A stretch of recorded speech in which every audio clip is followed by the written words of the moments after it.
What's up, everybody? We just got done with the front mount intercooler install from Mishimoto on Project FC3. We're so pumped about it. It was a huge gainer for horsepower and torque. We're going to show you exactly how to install it down to every single detail. Then we're going to throw it on the dyno and show you everything that it did. Also, we're going to announce our eTune giveaway winner at the end of the video, so make sure you stay till the end.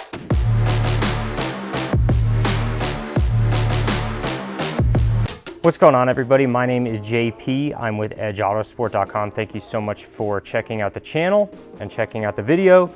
This is a front mount intercooler from Mishimoto for Project FC3. It fits all the 1.5 liter turbo Honda Civic 10th gen models. This is 100% bolt-on, and it's actually fairly easy to install. We're gonna get it installed on ours. We're gonna show you exactly how to do it. And yeah, so I hope you enjoy it. Make sure you like and subscribe. If you have any comments or questions, put them below, and we'll definitely get back to you on that. But let's get going on installing this thing.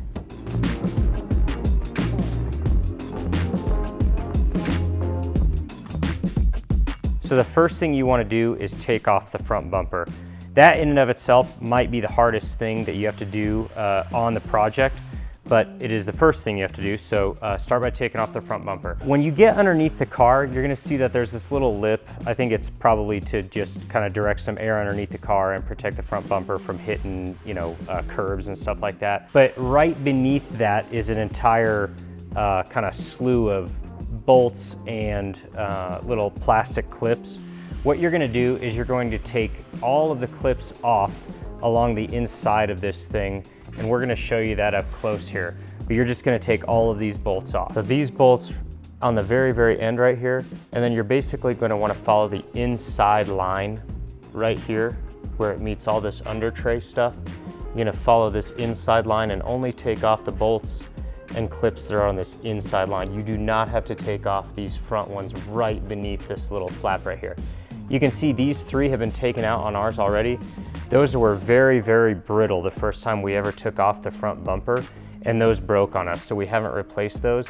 If you do care about replacing those, you might want to get a few extra plastic clips from Honda so you can replace those. These three in particular were just completely hardened and completely broke the second you touched them. So that's what we'll start with first. Let's get going on that.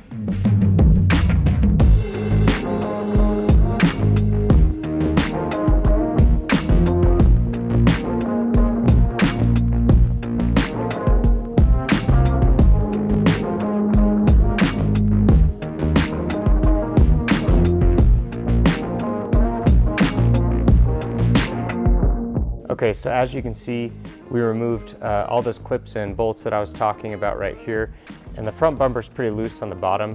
The next step is to get these two Phillips head bolts. There's three of them total right there, one of them above that side marker light. We're gonna get these two bottom ones out of the front bumper, and that connects it to the fender liner, so we need to take those out next.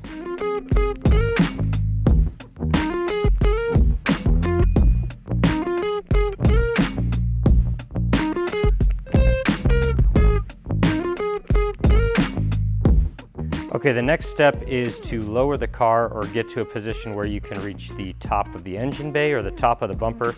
We're gonna take this big plastic piece off right here with all these clips that you see right here, just the clips that attach this to the front of the car. And then we're gonna take the two clips on the very end right here off, because all these little kind of button looking clips right here, they just hold on this stripping to the bumper, to this black piece of the bumper. This one on the very end on both sides actually attaches it to the headlight. The headlight stays on the car, so you want to take these two off only, and then take this big center piece off right here. So we'll get started on that.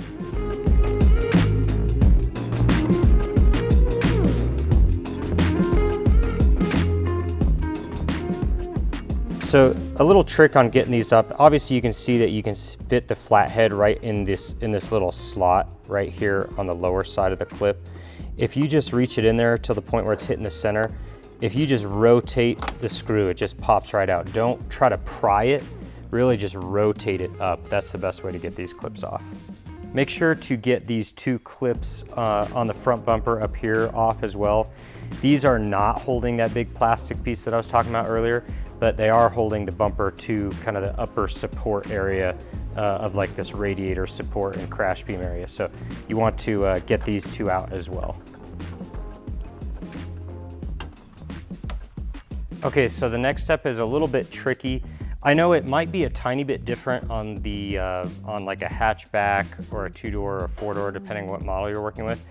But on the SI, there are 2 little clips that attach just this front black piece onto the car. So if you lift up this little rubber seal right here, there's 2 little access holes beneath the rubber seal. And if you take a flathead and just poke right down, straight down into them, it releases 2 clips and it just takes off just this upper black bumper part. So we're gonna do that right now.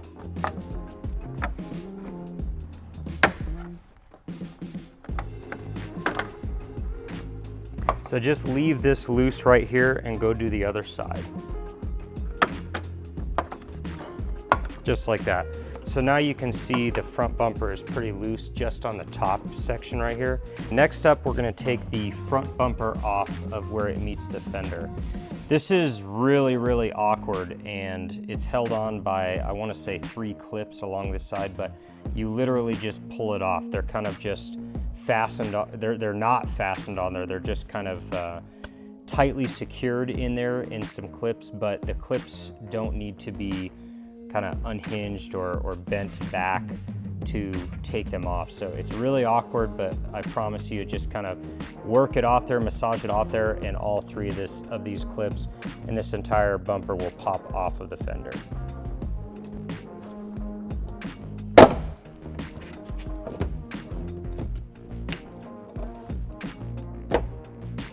Just like that. So you can just leave it just like that for now. Okay, so the second to last thing you need to do in order to get the bumper off is to remove the 3 clips underneath the headlight. 2 of them are actually hooked on, and one of them is sitting in there kind of like these fender clips were sitting in there.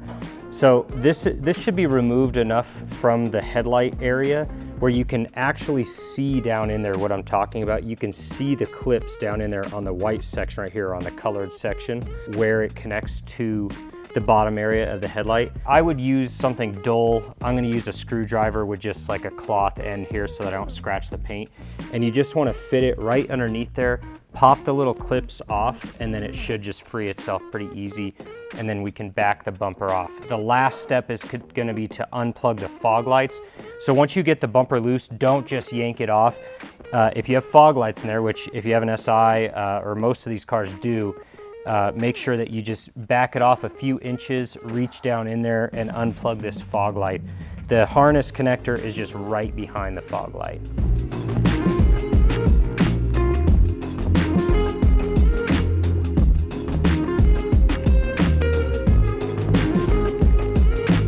So we have the bumper completely off. I am literally holding onto it right now, preventing it from falling. What you want to do is just kind of loosely lower it down here to where it's at a nice resting spot. Grab one side and just reach down. Obviously, look and see where the connector is for the fog light. Reach down here and just disconnect the harness. Okay, once you get one side off, come over to the other side, disconnect that one. You can kind of rest it on the bottom of the bumper there. Try not to scratch the paint, obviously, but there's a lot of plastic under there, so it should be okay. Disconnect the last connector here, and then you should be able to remove the whole thing.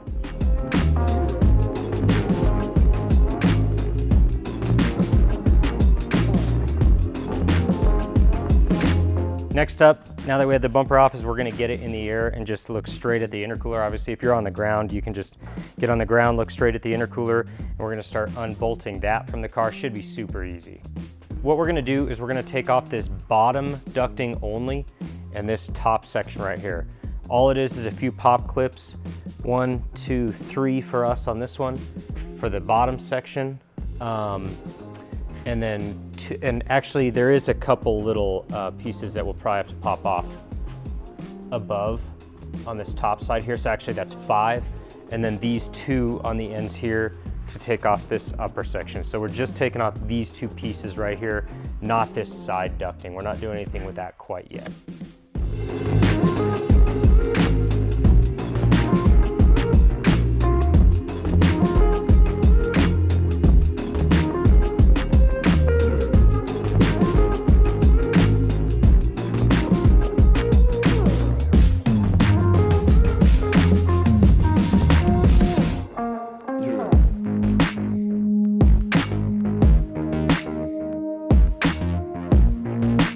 Okay, so there are two pieces on the back side that connected to the bumper beam.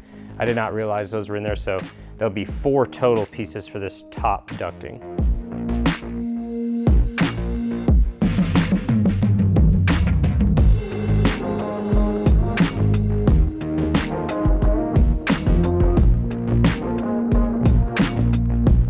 So with a 10mm wrench and socket, we are going to take off the bracket on the driver's side. There's also a bracket on the passenger side. It's a little bit different though. We'll work on that one next, but first let's get this driver's side bracket off.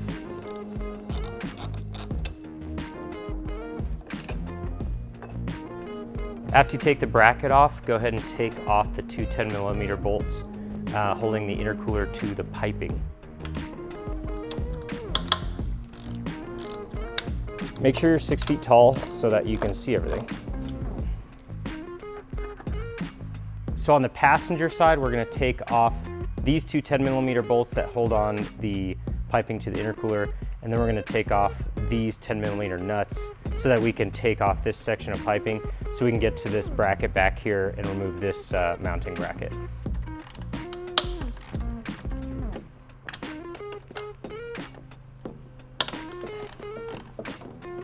Actually, we did not need to take off those back nuts. This has quite a bit of flexibility, so we're just going to leave that right there.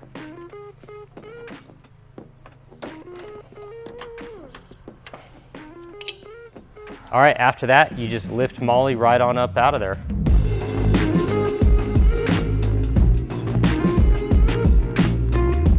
So we have the stock intercooler in front of us right here. We have the Mishimoto behind it right here. Obviously you can see the Mishimoto is taller. It's also much thicker, about an inch, inch and a half or so. And the Mishimoto is a lot heavier too. And that definitely suggests how much more metal, fin density, and just structure there is to the Mishimoto than there is on the really cheaply made and really kind of poor quality OEM core. So there you have it. This is the difference. Okay, now that we've got everything off of the car, we can start putting the intercooler on. The first thing you have to do is just clip off just these bottom pieces of the plastic shroud stuff for the radiator and grill area. Just cut it off right below where the bumper beam, this aluminum bumper beam is. Just cut it off right below. It's really thin plastic. You can do it with probably a nice pair of scissors. I have kind of a nice set of shears that I'll use. You can use a Dremel, you know, whatever you need to use to cut it, but just cut it right here.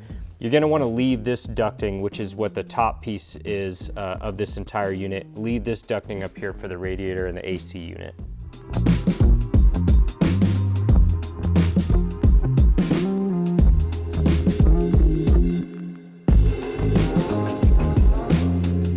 So we're gonna put these O-ring gaskets on the new intercooler. They have some grooves in the inner tank.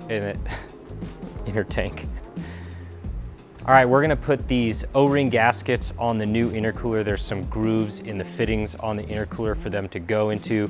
Also comes with 4 new bolts, some new hardware to bolt it to the piping.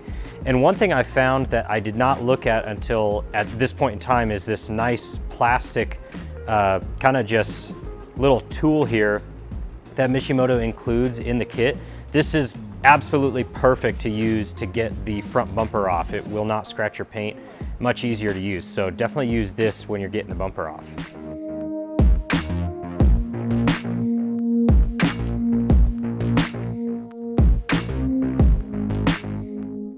All right, with these brackets that come off the car, there's 2 brackets. One of them you're gonna replace, which is the cold side.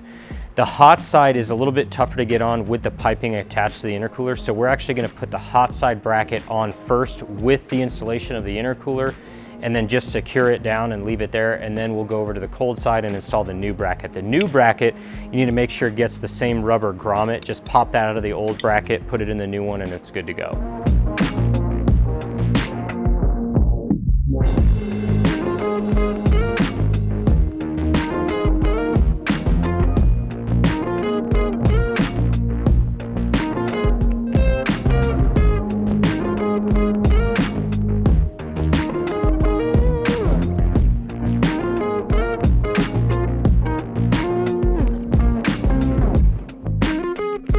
Okay, so at this point, after putting the hot side bracket on, before you put the cold side bracket on, you want to go ahead and put the piping on the cold side first and then do the mounting bracket.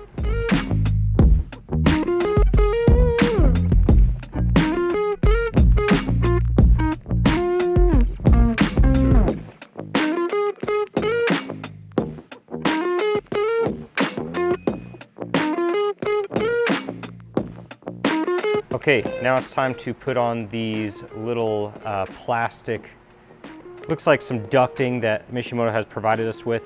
You use them right on the end tanks here. That is what the hardware is that I was mentioning before, actually. So there's 4 small bolts that they give you. That's what you use to mount these 2 plastic ducts right here. So let's get these mounted on.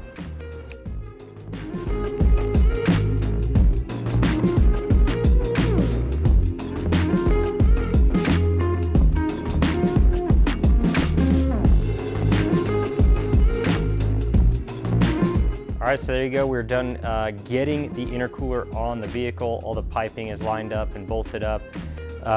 None of the old shrouding goes back on the car.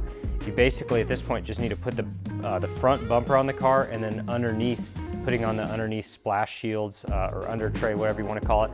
Just put that on and you're pretty much good to go. So we're about to start that process right now and get done with this thing.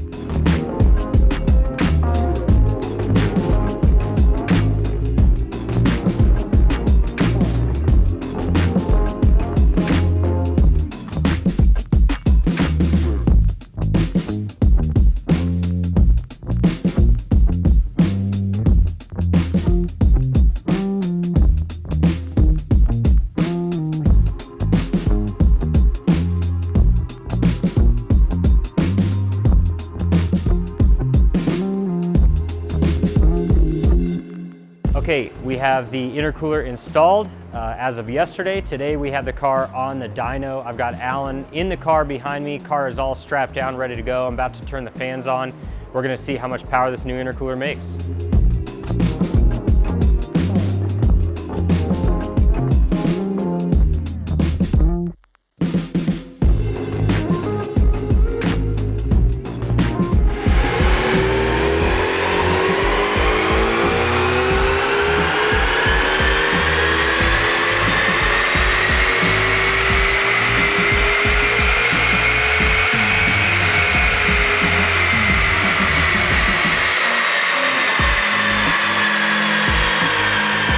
Okay guys, here are the results for the front mount intercooler from Mishimoto. We are pretty pumped about the differences to start off. Just back to back, what we're able to see is just, you know, a pretty good increase in torque, and in the spool up region, actually it shifted to the left a lot, which is nice. But throughout the entire RPM range, it did increase a little bit, both the horsepower and torque. Especially, the biggest difference of all is at the very, very end of the curve. You can see that the ECU actually really liked the new intercooler because it kept things nice and cool. So it kept the timing from being decreased. It just kind of kept it much smoother at the top. But we are really, really excited about the results after we were able to tune the car. Before we had the intercooler on, you weren't really able to see very many gains from timing and boost increases because the air temperatures were just too hot. The ECU just did not like to add timing. It didn't like to keep trying to push the car further. But once the intercooler was on and the air was really consistent and cool, that's when the ECU really responded to what we were throwing at it. So if you look at the curve up here, right around the 4,000 RPM region, there's a massive increase in torque, just under 30 pound-feet, as you can see right here, and about 20 more horsepower. And then if you look all the way to the end of the graph, that's where it really shines as well. It just stays very, very flat, very consistent. The ECU really likes the timing that we're giving it up there.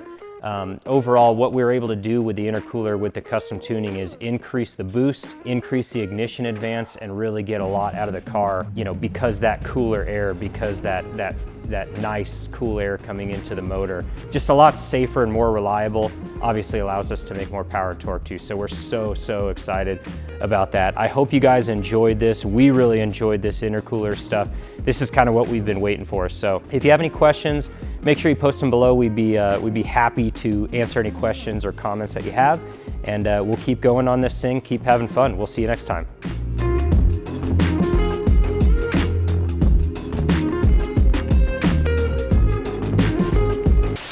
We got you. Bet you thought we were gonna forget to give away the e-tune, but we didn't. First off, we just wanted to say thank you to everybody who entered the contest. We really appreciate it. We had several hundred people enter, so we're super happy about that. Thank you so much. The winner of the e-tune giveaway is Tony Tran. He's got FC3 Honda Civic Si just like us, which is super cool. So congratulations, Tony. We really look forward to getting your e-tune set up, and thank you again to everybody who entered. We'll see you guys.